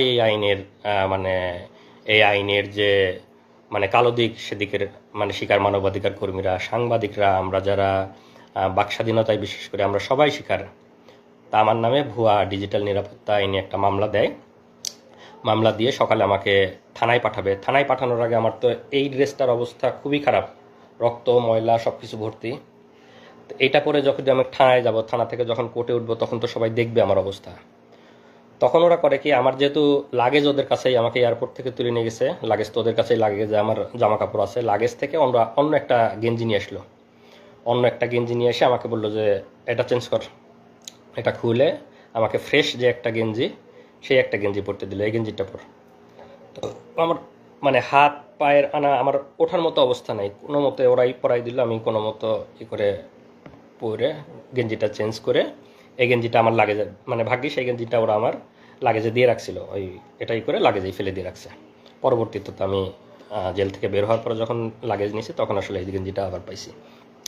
আমাকে ফ্রেশ একটা গেঞ্জি পরায়ে আমাকে থানায় পাঠায় দেয়। থানায় পাঠায় দিয়ে সেখানে যেটা বললাম যে আমার নামে মিথ্যা ডিজিটাল নিরাপত্তা আইনে মিথ্যা মামলা দেয়। মামলা দেওয়ার পরে আমি তো থানায় এসে, দিকে তো আমার পরিবার খোঁজাখুঁজি করতেছে, যে সংবাদ সম্মেলন ওরা জানছে, দেখতে পাইছে যে আমাকে গ্রেপ্তার দেখাইছে, কিন্তু এখনও ওদের সাথে আমার দেখা হয় নাই। আমি তো বুঝতে পারতেছি না যে আমাকে গ্রেপ্তার পেপার পত্রিকায়, মিডিয়া, কারণ আমি তো আমার জগতে। তো এই পর্যায়ে ওরাও খোঁজাখুঁজি করতেছে। তো এখন একটু সংক্ষেপে বলুক যে ওদের থানায় আসার পরের অভিজ্ঞতা। আমার কথা শেষ হয়েছিল যে আমার থেকে টাকা নিল, টাকা নেওয়ার পর তারা কনফার্ম করলো যে টাকা পেয়েছি, একটু পরে ছেড়ে দিব। তো আমরা ওয়েট করছি, আর কোনো খবর নাই। এরপরে যখন অনেক বেশি ভাইরাল হলো, তারপর হচ্ছে আমার কাছে ওই যে আমার হাজবেন্ড বললো না যে যারা গার্ড দিচ্ছিল তাদেরকে অনেক রিকোয়েস্ট করছে, তো সেখানকার একজন আমাকে কল দিয়ে বলছে যে আমি আপনার হাজবেন্ডের ব্যাপারে জানি, উনি ভালো আছে, উনি মারা যায় নাই, উনি ঠিক আছে, আপনারা চিন্তা করিয়েন না। তো আপনারা যে এত একদম ভাইরাল করে ফেলতেছেন, ম্যাসাকার করতেছেন, এই সেই করতেছেন, এগুলা কইরেন না, যত করবেন তত ক্ষতি হবে, এরকম করে আমাকে বলছে। তো তারপর আমি বললাম আমাকে তো কিডন্যাপের কথা বলে টাকা নিছে, তো এগুলা কারা তাহলে? পরে বলে তাই নাকি, টাকা নিছে, আপনারা টাকা দিছেন কেন? তারপরে আমি বললাম আমি তো জানি না, আমাকে বলছে কিডন্যাপ করছি, টাকা দেন, টাকা দিছি, কিন্তু তাকে আর ফিরিয়েও দেয় নাই এবং ফোন নাম্বারও বন্ধ। তখন সেই পুলিশ অফিসার বলছে না, কিডন্যাপ করা হয় নাই, সে ডিবির হেফাজতে আছে এবং তাকে সম্ভবত অ্যারেস্ট দেখানো হতে পারে 2-1 দিন পরে। আপনারা যারা লাইভটা দেখতেছেন একটু শেয়ার করেন, যাতে বাকি সবাই আসলে যে এই ফ্যাসিবাদ এবং গুম এরা যে কতটা ভয়াবহ, সবাই যেন জানতে পারে। হাসিনার ফ্যাসিবাদের শাসন এবং হাসিনার গুম নিয়ে সবাই যেন জানতে পারে। আপনারা সবাই লাইভটা একটু শেয়ার করে দিয়েন, যাতে সবার কাছে এই ইনফরমেশনগুলো পৌঁছায় যায়। তো ওই পুলিশটা আমাকে ফোন দিয়েছিল হলো দুপুর 11:30 থেকে 12টার এদিকে। তো আমাদের অবস্থাটা এমন ছিল, আমরা কাউকে বিশ্বাস করতে পারছি না তখন, কারণ কিডন্যাপের কথা বলে টাকা নিল, আবার পুলিশ ফোন করে আমাকে বলতেছে যে আপনারা এত ভাইরাল কেন করতেছেন। তো তখন আমাদের মনে হচ্ছে যে ওরা আমাদেরকে বাধা দেওয়ার জন্য হয়তো বা মিথ্যা কথা বলতেছে, আমাদের মনের ভেতরে সেই ধুকপুকুনি কমে নাই। তারপরে যাই হোক সারাদিন চলে গেল। বিকাল 3টা 2:45 থেকে 3টা এর মধ্যে হচ্ছে আমার ভাসুর, আমার যারা ঢাকায় ছিল, আমার ভাসুর আমাকে ফোন দিয়ে বলল যে সংবাদ সম্মেলন করে ওরা তো মনিকে অ্যারেস্ট দেখাইছে। তো ইয়েতে কি কি রেলওয়ে থানায় অ্যারেস্ট দেখাইছে। আর আমরা হচ্ছে তার করছিলাম, জিডি করছিলাম, আমরা জিডি করছিলাম হচ্ছে দক্ষিণ খান থানায়। তো রেলওয়ে থানায় অ্যারেস্ট দেখাইছে। আমার ভাসুরা সাথে সাথে সেখানে গেছে, যে তার সাথে দেখা করতে চাইছে, বলছে যে না এখন দেখা করা যাবে না এরকম। তো তখন আমার ভাসুর আমাকে বললো যে তুমি এখনই রওনা দাও, হয়তো তোমাকে দেখা করতে দিবে, তুমি সাফওয়ানকে নিয়ে এখনই চলে আসো। তখন আমি আমার ইয়েতে ট্রেন ছিল আমার ইসলামপুরে জামালপুরে, তখন ট্রেন ছিল 3:30, আমি সেই ট্রেনে তখনই রওনা দিই আমার বাচ্চাটাকে নিয়ে। তো এর মধ্যে যে 3টা দিন গেছে, এই 3 দিনে আমি শুধু একটু পানি খেয়েছিলাম, এবং আমার বাচ্চাটা তখন কোথায় যাচ্ছে কি খাচ্ছে আমি কিছুই জানি না। তো সেই অবস্থায় আমি আমার ছোট বাচ্চাটাকে নিয়ে আমি আমার দুলাভাইয়ের সাথে করে ট্রেনে যাচ্ছি। তারপর আমরা মানে 8:30টার দিকে ঢাকায় পৌঁছলাম। পৌঁছেই হচ্ছে আমি আমার ভাসুরকে কল দিলাম যে কোথায় আসব। তো পরে বললো যে থানায় আসার আগে থানায় আসো, আর হচ্ছে অফিসারের নাম্বার দিল যে আগে এনাকে ফোন করো যে দেখা করতে দিবে কিনা, এত দূর থেকে আসছো, যদি দেখা করতে না দেয় শুধু শুধু আসে কষ্ট করা লাগবে, আগে কল দিয়ে কথা বলে নাও। তো কল দিলাম, তখন ওনারা বললো যে না, রাত্রেবেলা আমরা কাউকে দেখা করতে দেই না, আমাদের অফিসাররা রাতে থাকে না, তো অনুমতি ছাড়া দেখা করা যাবে না, আপনারা কালকে সকালে আসবেন, সকালে তাকে কোর্টে নেওয়া হবে তখন আসবেন। তো আমি তো 3-4 দিনের এই ধকল, তার মধ্যে বাচ্চাটা নিয়ে এক আত্মীয়র বাসায় উঠেছি। আমার বাচ্চাটার অযত্নে ওর মানে পেটে গ্যাস হচ্ছে, মানে ওর প্যান্ট নষ্ট হচ্ছে, এরকম অবস্থা। তারপরে মানে যাই হোক, আমার তখন ফিলিংসটা এমন ছিল যে আল্লাহ, পাওয়া তো গেছে, সে তো বেঁচে আছে, এটাই আলহামদুলিল্লাহ। হ্যাঁ, তখন এরকমই ছিল, আমার খালি মনে হচ্ছে কখন সকাল হবে, আমি কখন দেখতে যাব। তারপর সকালবেলা আসলাম। তো আসার পরে হচ্ছে 10:30টার দিকে আমি রেলওয়ে থানার সামনে সে আমার ছোট বাচ্চাকে নিয়ে, আমার ভাসুররা ছিল কোর্টে, মানে আমাদের কথা ছিল এমন যে যদি কোর্টে নিয়ে যায় যেন ওনারা দেখতে পায়, আবার থানায় থাকলে যেন আমি মানে যে কেউ একজন যেন দেখতে পারি, যে কেউ। তো ওনারা ওখানে ছিল, আর আমি আমার দুলাভাই সহ বাচ্চা সহ আমরা হচ্ছে রেলওয়ে থানার সামনে দাঁড়ায় আছি। আমরা হচ্ছে বারবার জিজ্ঞেস করতেছি, আমাকে তো কিছু বলতেছে না যে আছে কি না আসলে, বা এই সে কিছুই বলতেছে না। তো তখন আমার শ্বশুরবাড়ি যেহেতু পাবনা, আমার শাহজাদপুর পাবনার কাছাকাছি এক এলাকার একটা পুলিশ ছিল, উনি আমাকে বলল যে আপনারা অপেক্ষা করেন, আসে উনি এখানে, কিছুক্ষণ পর বের করা হবে। তো সকাল 10:30 থেকে 12:30 পর্যন্ত রোদের মধ্যে দাঁড়াই ছিলাম। আমাদেরকে থানায় ঢুকতে দেয় নাই, ওখানে কোনো বসার জায়গা ছিল না, এবং ওখানে যেহেতু স্টেশন, চাইলে আমরা যেয়ে বসতে পারতাম। আমাদের কাছে মনে হয়েছে যে 1 মিনিটও এখান থেকে নড়বো না, যদি এর মধ্যে নিয়ে যায়, আমরা কোথাও গেলাম তখন যদি নিয়ে যায়। আমার বাচ্চা তখন হচ্ছে মানে 2-2.5 বছর বয়স, মানে ওর খাওয়া ঘুম সব কিছু উল্টাপাল্টা হয়ে যাচ্ছে। তো যাই হোক, তারপরে তাকে 12:30টার দিকে হচ্ছে বের করলো। যখন বের করলো দেখি যে তার 2 হাত বাঁধা, এবং মানে এই যে আপনারা দেখছেন আসিফ মাহতাব স্যারকে যেভাবে বেঁধে বের করছে কোর্টে, সেভাবে তাকে বেঁধে বের করছে। আমি দৌড়ে চলে গেছি, দৌড়ে গিয়ে তাকে জড়ায় ধরে খালি আলহামদুলিল্লাহ বলছে, আর বলছি যে তুমি একটুও চিন্তা করো না, সব ঠিক হয়ে যাবে। হ্যাঁ, আমি কাঁদি নাই, আমি তাকে সাহস দিছি, আমি বলছি যে সব ঠিক হয়ে যাবে ইনশাল্লাহ, তুমি একটুও চিন্তা করো না। ও আমাদেরকে দেখে অবাক হয়ে গেছে যে আমরা কিভাবে জানলাম, কিভাবে এখানে আসলাম। তো আমার মানে আমরা ওখানে যাওয়ার সাথে আমার তো ধারণাই নাই যে ওরা মিডিয়ার মাধ্যমে জানছে, মানে থানার সংবাদ পাইছে, থানাতে চলে, কারণ আমি তো থানার মধ্যে, মানে আমি কিছুই বুঝতে, মানে আমি ওদেরকে দেখে অবাক হয়ে গেছি যে মানে ওরা এখানে চলে আসছে। আমি আমার ছেলেকে নিয়ে আমি যখন গেলাম দৌড়ায়, ওরা আমাদের কুকুরের মতো দূর দূর করে মানে ইয়ে করে দিচ্ছে, তাড়া দিচ্ছে, এই চলে যান চলে যান, খবরদার কাছে আসবেন না, কাছে আসলে কিন্তু আসামিকে টর্চার করবো, খবরদার কাছে আসবেন না। তো ও আমার বাবুকে জাস্ট একটা চুমা দিতে আসছিল, মানে ঠোঁটটা কাছে নিয়ে আসছে আমার বাবুর গালের কাছে, ওরা দিতে দেয় নাই, ওরা ওকে দড়ি ধরে টান দিয়ে হেঁচকে টান দিয়ে নিয়ে গেছে। এই দৃশ্য আমি কোনোদিনও ভুলবো না।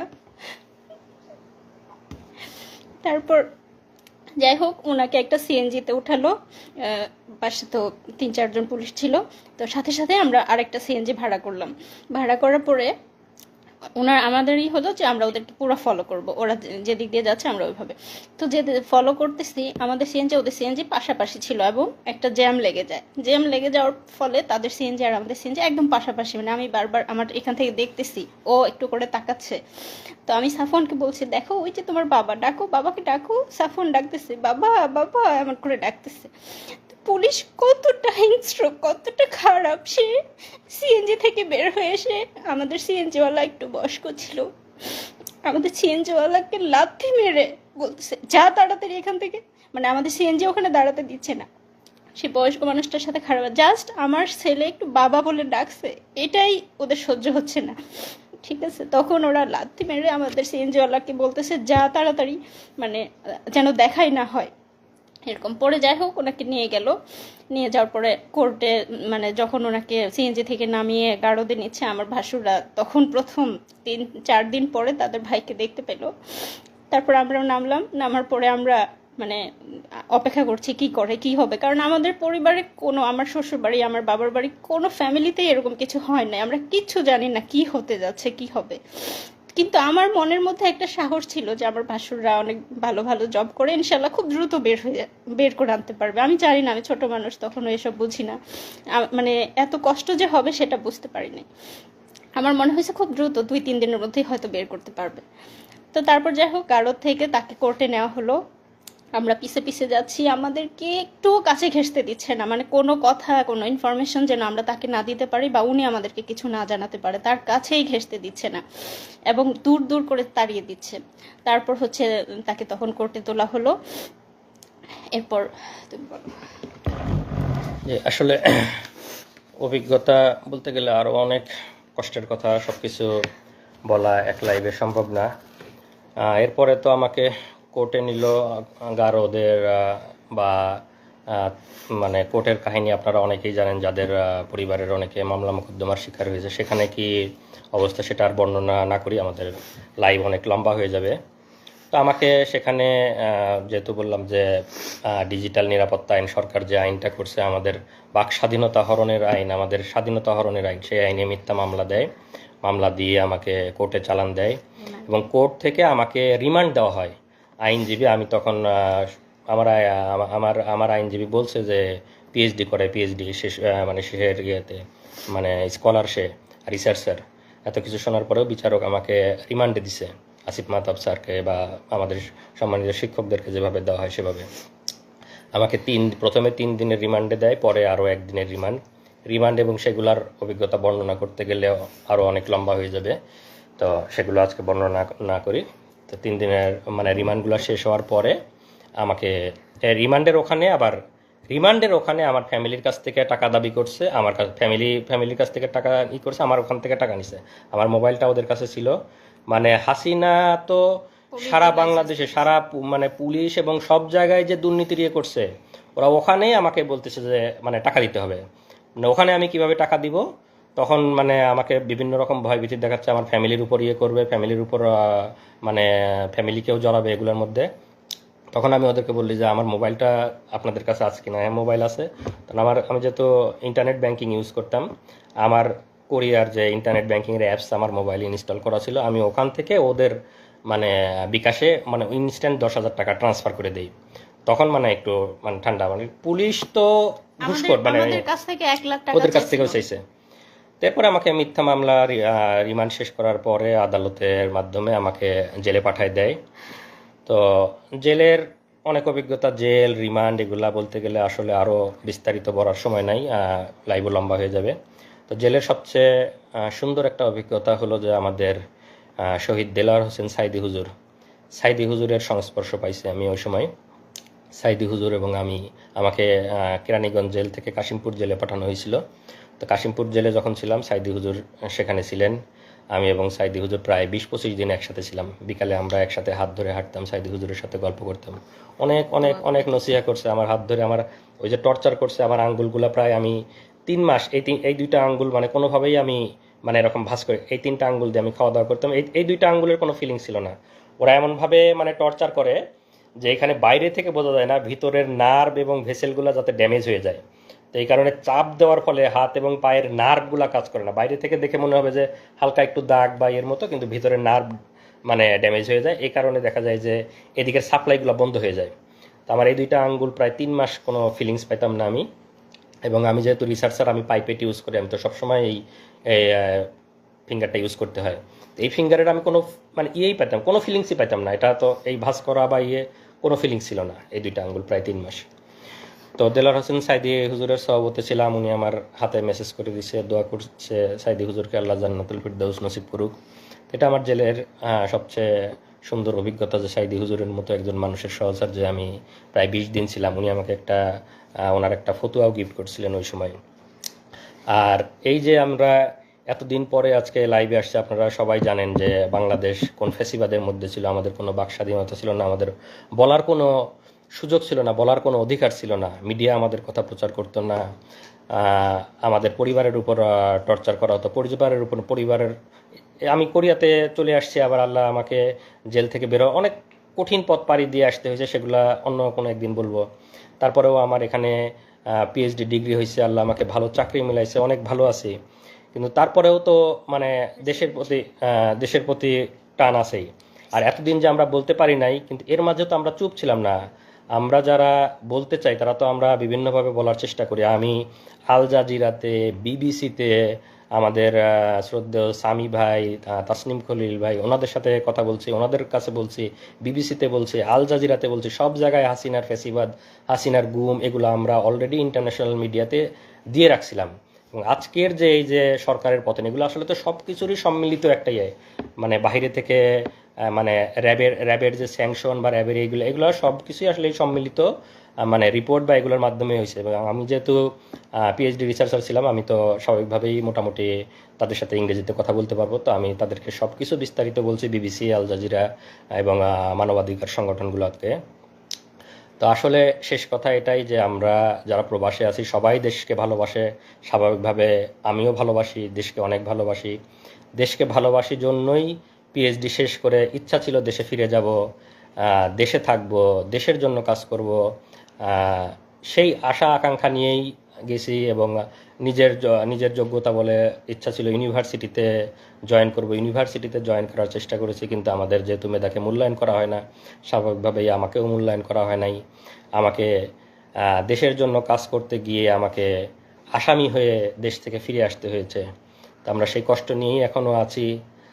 শত কষ্টের পরেও আমরা আজকে আলহামদুলিল্লাহ বলি যে আমাদের শত জুলুম নির্যাতনের পরে আল্লাহ আমাদেরকে মুক্তি দিয়েছে, ফ্যাসিবাদ থেকে মুক্তি দিয়েছে, জালিমের শাসন থেকে মুক্তি দিয়েছে। এবং আজকে আমান, আজমি, আরমান ভাইরা ফিরে আসছে আয়নাঘর থেকে, এটা দেখে আমরা কান্না করতেছি, আমার স্ত্রী আমরা কান্না করতেছি যে আমরা 3 দিন ঘুমিয়ে আমাদের কি অবস্থা ছিল, মনের অবস্থা। এই ভাইরা 8-10 বছর ধরে গুম, তাদের মনের অবস্থা কি? আপনারা হয়তো তাদের কথাও শুনবেন, তারা আস্তে আস্তে হয়তো আসবে। তাদের মানসিক অবস্থার কি অবস্থা আমি জানি না, 3 দিনেই তো আমার মানসিক অবস্থা বর্ণনা করলাম। এবং এই অবস্থায় সবসময় দেশে যাওয়ার জন্য উদ্গ্রীব, যেহেতু মিথ্যা মামলা দিয়ে রেখেছে এবং দেশের জন্য কাজ করতে গিয়ে দেশ থেকে আসামি হয়ে ফিরে আসছি। দেশে যাওয়ার খুব বেশি সুযোগ ছিল না। এর মাঝে আমার আম্মা ক্যান্সারে আক্রান্ত হয়ে মারা যায়। আমি আম্মাকে শেষবার দেখতে পারেন, আম্মা মারা যাবে, আম্মা ডাক্তার বলছে যে এত মেয়াদ আছে, এত মাস ম্যাক্সিমাম হয়তো টাইম পাইতে পারে। আমার ডায়াগনোসিস হয়েছিল লেট স্টেজে। সব কিছু জানার পরেও আমরা আম্মার জন্য যাইতে পারি। শেষ মুহূর্তে না পেরে আম্মার যখন অবস্থা বেশি খারাপ, আমি টিকিট কাটছিলাম, আমি, আমার স্ত্রী, সন্তান, আমরা 4 জন সবাই টিকিট কাটছি যে যত যাই হোক আমাকে গ্রেপ্তার করলেও আমি যাব, আম্মাকে আমার দেখতেই হবে। আম্মা সেই শেষ সময় আমি টিকিট কেটে যাওয়ার চেষ্টা, তখন করোনার পিক সময়, টিকিট অনেক এক্সপেন্সিভ, টিকিট পাওয়া যায় না, ফ্লাইট নাই। সেই মুহূর্তে আমি টিকিট কেটে মানে আম্মার জন্য গেছি। কিন্তু আমি যেদিন টিকিট কাটছি আম্মা তার পরের দিন মারা গেছে। আমি যেতে যেতে আম্মার জানাজা পাই নাই, আমার যেতে আরও একদিন ডিলে হয়েছে। কারণ তখন করোনার সময় তো আমাদের পারমিশন নিয়ে যাইতে হইতো যে আমরা ফিরে আসবো। করোনার সময় ফ্লাইট অ্যাভেলেবেল ছিল না, টিকিট কেটে যাওয়ার সুযোগ ছিল না। তো টিকিট কেটে আমার ফ্লাইট ছিল 2 দিন পরে। আমি যেদিন টিকিট কাটছি পরের দিন আম্মা মারা গেছে। তো আমি আমার আম্মাকে পাই নাই। এই আফসোস আমার সারা জীবনে যাবে না। আমি আম্মাকে,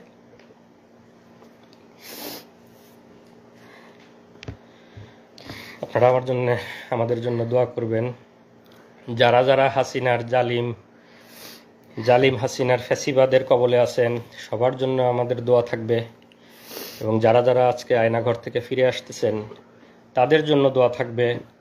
এবং আমরা আবার ফিরে আসতে চাই, শত নির্যাতনের পরেও আমরা চাই আমরা দেশে ফিরে আসব, দেশের জন্য কাজ করব। নতুন দেশ গঠনে আমরা সবাই একসাথে ঐক্যবদ্ধভাবে কাজ করব। এবং আমাদের নতুন বাংলাদেশ হবে সুজলা সুফলা, এবং যেখানে কোনো দুর্নীতি থাকবে না, যেখানে কোনো ফ্যাসিবাদ থাকবে না। এই ডিজিটাল নিরাপত্তা আইন, এই বাক স্বাধীনতা হরণের আইন উঠিয়ে দেওয়া হবে, এবং আমি আশা করি যারা মানবাধিকার সংস্থায় আছেন, যারা নতুন সরকার গঠন করবেন, তারা এই ফ্যাসিবাদী এবং বাক স্বাধীনতা হরণকারী এই ডিজিটাল নিরাপত্তা আইন আপনারা উঠিয়ে দিবেন। যারা যারা আমরা নির্যাতনের শিকার, তাদেরকে এই জুলুম থেকে আপনারা মুক্তি দেবেন। এবং আমি পরিশেষে যে ছাত্র আন্দোলনের মাধ্যমে এই ফ্যাসিবাদ, এই জুলুম থেকে আমরা মুক্তি পেয়েছি আল্লাহর অশেষ মেহেরবানিতে, তাদেরকে আমি ধন্যবাদ দিতে চাই। তাদেরকে ধন্যবাদ দিয়ে ধন্যবাদ দেওয়ার কোনো ভাষা আমার জানা নেই। তাদের এই আন্দোলনের ফলে এবং যারা শহীদ হয়েছেন, তাদের আত্মার মাগফিরাত কামনা করি। পরিশেষে আমি বলবো যে আমরা সবাই মিলে ইনশাল্লাহ একটা নতুন বাংলাদেশ গড়ব, যেখানে থাকবে না কোনো ভেদাভেদ, কোনো মারামারি, কোনো এরকম কোনো, যাতে আর কাউকে এভাবে লাইভে এসে তার এই কঠিন কঠিন পরিস্থিতির বর্ণনা না করতে হয়। সবাইকে ধন্যবাদ। আসসালামু আলাইকুম ওয়া রাহমাতুল্লাহ।